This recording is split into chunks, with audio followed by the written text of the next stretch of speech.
peace to everyone. In the medical world, the most dangerous condition isn't always the most painful one.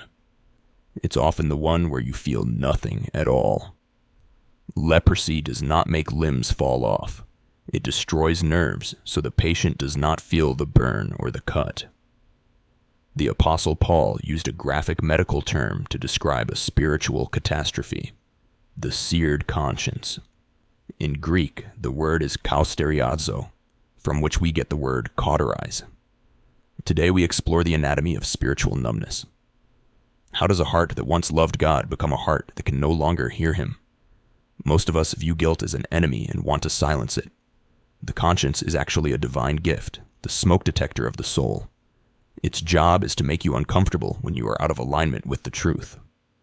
When the system works, guilt leads to repentance, and repentance leads to peace.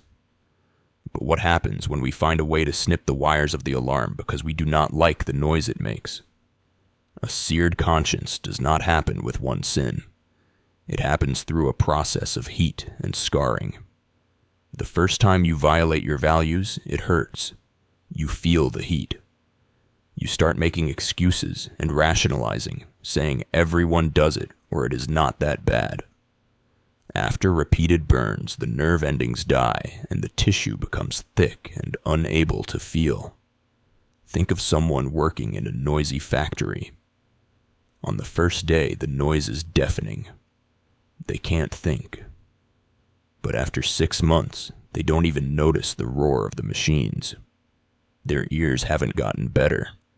They've just lost the ability to detect the volume. How do you know if your conscience is being seared?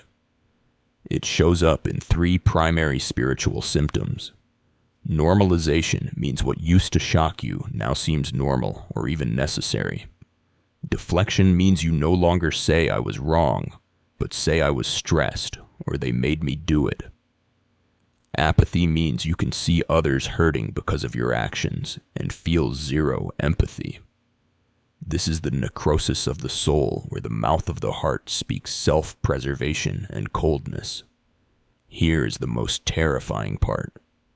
You can have a seared conscience and still be religious. You can go through the motions, sing the songs, and know the theology, like the Pharisees, but have no actual pulse for the Spirit. Can a scar be removed? In the natural world, it is difficult. But spiritually, God promises a heart of flesh to replace a heart of stone. Think of a frozen limb. As it thaws out, it actually hurts more. If you start feeling the burn of conviction again, don't run from it. That pain is the feeling of the nerves coming back to life. It's the sign that the searing isn't permanent yet. To keep your conscience soft, practice immediate obedience when the Spirit nudges, and do not wait for the blister to form. Respond while it's still hot. Keep your heart soft even when the world is hard. The unpardonable sin begins with a seared conscience. But the journey to wholeness begins with a single, honest, "I am sorry." Keep your soul sensitive. Keep your ears open. Don't let the fire of the world scar the gift of your conscience. Today, if you hear His voice, do not harden your hearts. Thank you for watching. It is all about Jesus.